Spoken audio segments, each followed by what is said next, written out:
Olá pessoal, tudo bem? Aqui quem fala é Wagner Rodrigues, sou médico, otorrinolaringologista e hoje vou falar um pouco sobre evidência científica. Algo que tem sido tão discutido esse ano, em particularmente em 2020, na imprensa leiga, falando sobre estudos, né, mostrando que não, surgiu um estudo que diz que um remédio funciona para uma determinada doença, no caso do Covid. E surge outro estudo falando que a doença, falando que o remédio não funciona mais. E como é que é isso, né?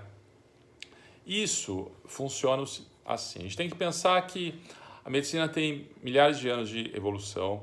Particularmente começou com Hipócrates, que começou a pensar que a doença pode ter uma origem no corpo humano, que até então se acreditava que as doenças eram meramente castigos divinos. Hipócrates começou a pensar isso de forma diferente, isso aí foi evoluindo de maneira bem lenta através dos anos e dos séculos também. Mas a gente começou a ter a principal revolução na medicina no século XV, no século XVI, quando se começou a fazer as dissecções nos cadáveres, mostrando como a circulação do sangue funcionava, mostrando como o coração funcionava. Particularmente, o primeiro ensaio clínico realizado foi no século XVIII por James Lind. O que ele fez? Bom, nessa época você tinha escorbuto. Escorbuto não se sabia, mas hoje a gente sabe que ocorre pela falta de deficiência da vitamina C. Surgem várias lesões em mucosa, na pele e levava ao óbito de centenas de milhares de marinheiros. Então, eles ficavam muito tempo longe da terra, ficavam viajando meses até e comiam qualquer coisa, comiam o que tinha, às vezes comiam ratos lá. Tá? E não tomavam cítricos e começavam a ficar doentes. Então, James Lind ele fez esse estudo, ele utilizou mais ou menos 12 marinheiros e para cada grupo de 2 ele deu determinado tratamento. Ele viu que as pessoas que tomavam a vitamina C, o limão, não ficavam doentes. Então, foi o primeiro ensaio clínico. Tá? Isso aí depois foram surgindo outros estudos, até que em 1948, Ark Cochrane fez o primeiro ensaio clínico randomizado para mostrar que é um dos mais importantes, né, esse tipo de estudo, mostrando o uso ou, na verdade, o benefício da streptomicina para pacientes com tuberculose. Mas quando a gente fala em medicina baseada em evidências, a gente fala de algo que é novo, na verdade. O que é isso? Isso é o seguinte, é você utilizar a melhor tratamento para aquele paciente baseado em estudos já realizados. Tá? Esse conceito surgiu nos anos 90, em 1991, no Canadá, por David Sackett. Tá? Então, ele falava que os estudos tinham que ser hierarquizados. Não? Então, assim, você tinha que ter uma hierarquia dos estudos. E isso você só poderia ter através de estudos comparativos de análises matemáticas. Hoje a gente utiliza muito uma classificação de Oxford para falar a respeito dos estudos. A gente classifica os estudos por letras e números. Então, você vai do número 5, que é o mais baixo nível de evidência, até o número 1A, que é o mais alto nível de evidência. Então, eu vou dar um exemplo de baixo nível de evidência.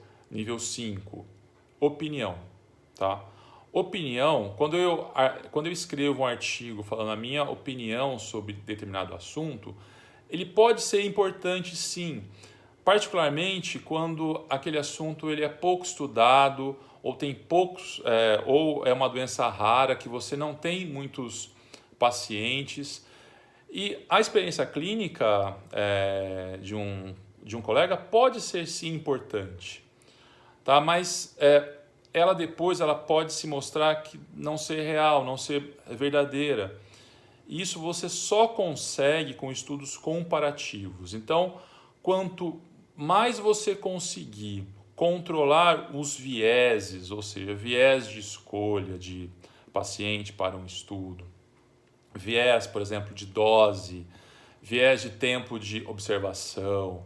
Então, quanto mais você conseguir controlar isso, maior o seu nível de evidência, melhor o seu estudo vai ficar e mais perto da realidade ele estará. Tá? Então, vou falar um exemplo muito claro hoje, a hidroxicloroquina para tratamento de SARS-CoV-2. Existem alguns estudos nível 2A mostrando que pode ter benefício do uso de cloroquina. Tá? Ok, mas daí, quando você começa a ler esses estudos, você vê que eles têm alguns vieses, né, que a gente vê. Tá? Só que tem estudos de nível 1B, por exemplo, que é quase o principal principal classe, mostrando que a hidroxicloroquina não funciona para SARS-CoV-2.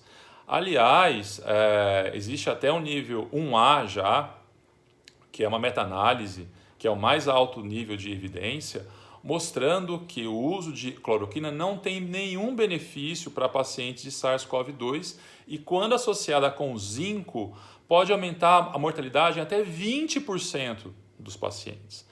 Então, quando eu escolho o tratamento para um paciente meu, eu tenho que escolher um estudo que tenha o mais alto nível de evidência. Tá? Eu não posso utilizar, por exemplo, suco de laranja para alguém que tem perda de audição, porque não funciona, não tem nenhum estudo mostrando que funciona suco de laranja para perda de audição. Tá? Então, é por isso, a gente tem que saber, nós médicos, avaliar os estudos de maneira crítica. E também, não é só porque um estudo é uma meta-análise, a gente vai falar que ele tem boa qualidade. É claro que não. A gente tem que conseguir ler o estudo e avaliar se a metodologia está correta, se a análise estatística foi feita de forma adequada. Então, são várias coisas que a gente observa em um artigo, mas esse artigo publicado, que eu me falei que é uma meta-análise, que é o mais alto nível de evidência, é 1A, ele mostra que realmente não funciona a cloroquina para SARS-CoV-2. Tá? Mas tem pessoas tem colegas que acham que funciona. Ok. Então, é o que eu sempre falo. Se a pessoa acha que aquele tratamento funciona, publique. Né? Faça um estudo e publique. Pronto. Acabou. Tá? E daí surge sempre uma outra dúvida, né? Determinada revista, a revista americana, olha, essa revista americana, ela é muito boa, ela tem um grande impacto. Bom, não é porque uma revista tem origem nos Estados Unidos que ela tem o mais alto impacto. O impacto não está relacionado com a origem, com o país de origem da revista, mas o impacto de uma revista está relacionado ao nível de citações que ela tem, ou seja, quanto outros autores, né, de outras revistas utilizam aquele determinado artigo para o seu trabalho. Então, quanto mais citado for um artigo, quanto mais citado for uma revista, maior impacto ela tem. Entenderam? Então, são várias coisas, e hoje a gente tem fator de impacto de revista. Então, tem revistas que tem impacto 1, tem revistas que tem impacto 10, 12, 100, entenderam? Então, isso aí depende muito, tá? Então, a mensagem que eu quero deixar aqui é a seguinte, sempre que vocês ouvirem falar que determinado estudo disse que o medicamento funciona para uma doença, aquilo lá não necessariamente seja verdade. Você não sabe às vezes a gente não sabe que nível de evidência tem. Às vezes é um nível de evidência 4, por exemplo. É um nível de evidência 4 é muito baixo, não funciona, ele não pode ser aplicado largamente, ok? Então é isso que eu queria deixar aqui para vocês. É muito importante, de novo, as pessoas se prevenirem contra a Covid-19. Em breve todos estaremos vacinados e seguros. E vocês podem ter certeza que essa epidemia ela vai passar. Todas passaram. Essa também vai. Um grande abraço a todos. Tchau.